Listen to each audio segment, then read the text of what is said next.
ధనుసు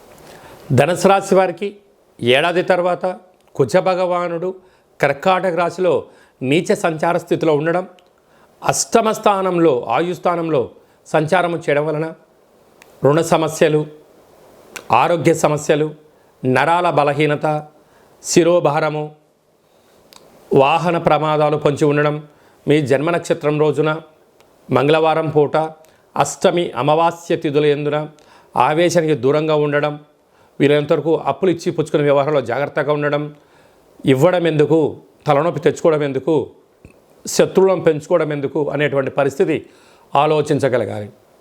కనుక వీలైనంత వరకు నీటిలో దూకడాలు కానీ, ఎలక్ట్రికల్ సామాన్తో అంటే హీటర్ లాంటివి కానీ, అలాగనే గ్రీజర్ లాంటివి కానీ వాటితో స్వల్పమైన ప్రమాదాలు పొంచి ఉన్నాయి, వాహన ప్రమాదాలు కూడా పొంచి ఉన్నాయి. కనుక వీలైనంత వరకు జాగ్రత్త, నిత్యము అప్రమత్తత అవసరమని చెప్పి గమనించాలి.